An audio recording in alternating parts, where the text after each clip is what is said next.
Hello and welcome to the Back Nine Report, where Fred Altvater and I check in on the world of golf to bring you the latest news, insights, analysis, interviews, recaps, previews. Hey, we cover anything and everything golf. In other words, if it happened in golf, we have it for you. And Fred, it happened in golf again, something that, people complain about. And we've have heard our colleague Kieran Clark talk about, golf is a sport for the rich getting just richer.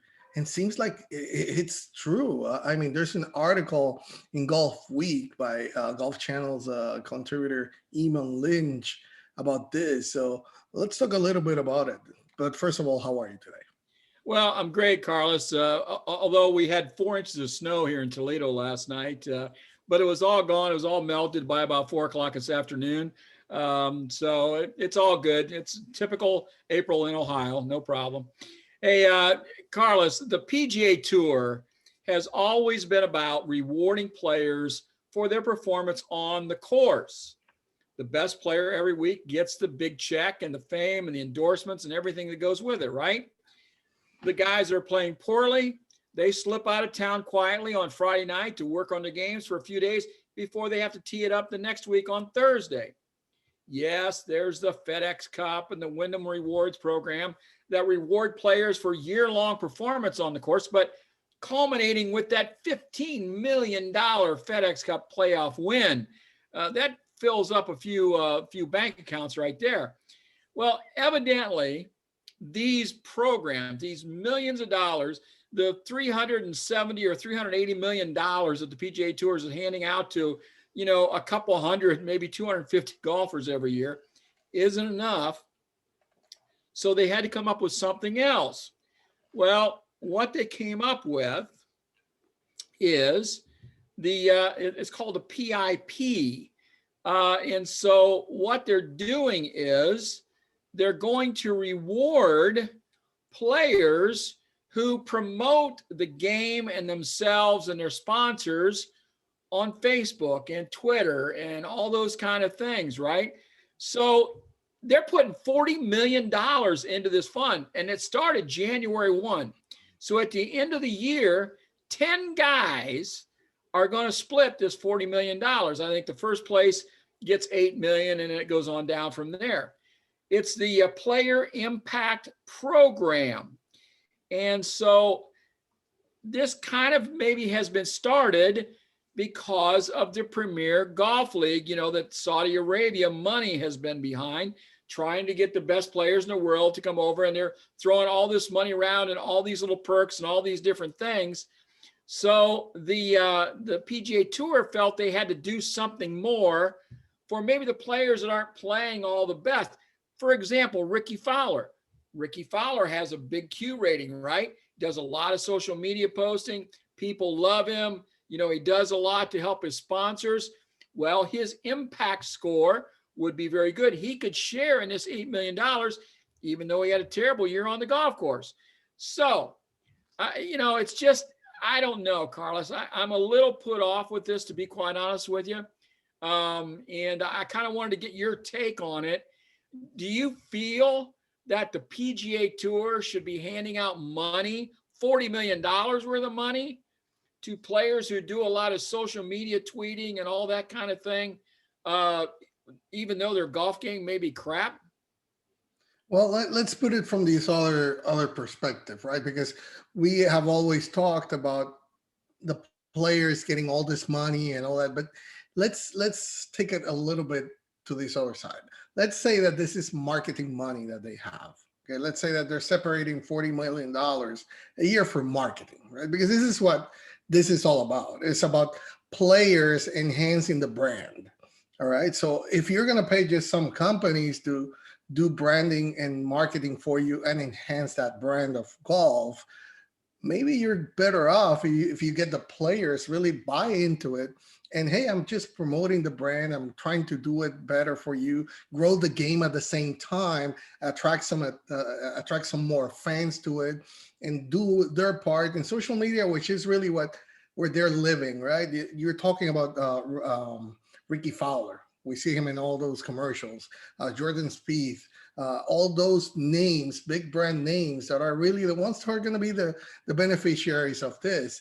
At this, if you see it from that standpoint, hey, yeah, it's going to promote them. The only issue that I see here, and I'm going to talk about two things. The first thing that I see is, okay, what about the players? And you mentioned this. What about the players that really don't have that attraction? They don't have the brand name. They don't have the appeal to be able to qualify for this. They can do whatever they want, all they want. They can go anywhere. They can be posting every day in, day out, in all platforms. But if they don't have already that likability, you're really leaving those players out. So that's where I have an issue. I don't have an issue with them separating $40 million a year to go and do some marketing. But what I do have is that you're still leaving those players out. That is my biggest point with that. The second is like all this thing about the Premier Golf League, oh, forget it, ignore it and all that. But this is definitely a response to it. And now you're telling me, no, it's not, we were not. So they're really worried about it. That's why they are doing this, because now we have to say, is it really the Premier Golf League something that really can take off? Because if you are responding to that in this way, then you're really taking it seriously. And the players that are going to be the big winners here were the first ones to say no to the Premier Golf League. Was it because they knew that this was coming? That would be some of the questions that I would have for them. Yeah, I've got a lot of questions, and I just want to go down through the criteria real quickly here.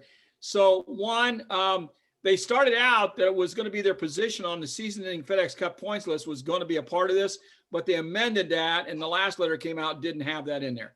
So it's a popularity on Google search, how many times their name comes up, the Nielsen brand exposure rating, how much he delivers to his sponsors through the minutes that they are featured on broadcast. So, is he getting a lot of top tens? Is he making a lot of cuts? So he's on TV a lot. Their Q rating, which measures the familiarity and appeal of a player's brand, like an Ian Poulter, like a Ricky Fowler. They're always up there. They're always being able to be seen. Their MVP index rating, which calibrates the value of engagement a player drives across all social and digital channels. And then their meltwater mentions. So all this is about meltwater, right? And it's the frequency with which a player generates coverage across a raw range of media platforms. So can you see, these guys already have PR people and all that kind of thing. Can you see them going to a social media marketing company and saying, okay, get my Q rating up, get my MVP rating up, get all this stuff up so I can, I want to make this $3 million. I'll give you 20% of it or something, but you got to get my rating up. Yeah, and again, it becomes something about the individual, right? And where are you leaving the rest environment that surrounds the PGA Tour or golf itself? Now the other thing that we have to worry about is really, are we really going to get real content, real marketing from them? Because now anybody can just say something stupid and generate a lot of content. Oh my God, look at what he said. Then he's going to get some clicks. He's going to get some attention. Hey, I'm improving my rating. See, even though he did something stupid. So, and that's something that really is going to take, I think it's just going to take away from the reality and what they should be worrying about. And I know you mentioned, because of the preparation for this that we did, is about how about what's going to happen with the charities. You're leaving them out of all this coverage, because instead of making it about those charities, about everything that you're doing to grow the game, you're just trying to enhance a player's brand. Does it really grow the game? Are you really going to get more fans just because you're attracting them to do something to enhance themselves? You're really not enhancing golf there. Is it a backhanded slap against the FedEx Cup and the Wyndham Rewards program? Or is it, because we're promoting golf and we're getting, we're maybe generating more traffic and that kind of thing, maybe it's actually helping FedEx and Wyndham's? I don't know the answer to that, but I can just see the FedEx executives going, wait a minute, we're spending $120 million on PGA golf every year, PGA Tour golf, and they're worried more about their social media presence and for this, I don't know. It struck me wrong today when I read it. I guess maybe in second blush, as I think about it, okay, if you just think about it as a marketing program, 40 million for an operation the size of the PGA Tour, maybe it's not that much money, but it didn't look good at first blush. Yeah, I agree with you. And when you sent it to me, I was like, what? I mean, what is this going on? I mean, what are they trying to achieve? Of course, we don't know the details on it, and maybe it's an jerk reaction from us that we, like you're saying, maybe this is just the initial way that we're seeing, and they have something bigger and deeper to really grow the game of golf behind it. I don't know. Maybe they have some rules that, hey, you have to engage the media, but it's about promoting the whole tour and also the FedEx Cup and all that. Maybe if it's that way and you're promoting everyone and trying to give them the same share, that's good. But again, you're just benefiting 10 people that are going to be really, you already know who they are. I don't think that there's any way that anybody else is going to. It should all go to Tiger Woods anyhow. If he plays in 2 events a year, it should all go to him because he gets the biggest notice anyhow. Hey, right now with that crash, he got the biggest news of the whole year. There you go. So he got the exposure. Nobody's gonna get to him, so they should get him his share right now. But no, I like you're saying, I think our listeners and everybody out there should just try to think it through. Okay, what is this about? And if it's really something, let us know your take. If it's really something worth it, or is it something a bad idea from the PGA Tour? Anyway, Fred, any closing thoughts? No, that's all I got, Carlos. I just wanted to kind of discuss that a little bit and see what people thought. Yeah, it's interesting, and I think this is just a beginning. And like you mentioned, this has a lot more layers. It's like an onion. We just have to start peeling them and see what's right deep on it. Anyway, thank you for joining us, and as always, subscribe to our channel so you can keep up to date with the latest in golf news and information. Thank you for joining us. It'll be until next time.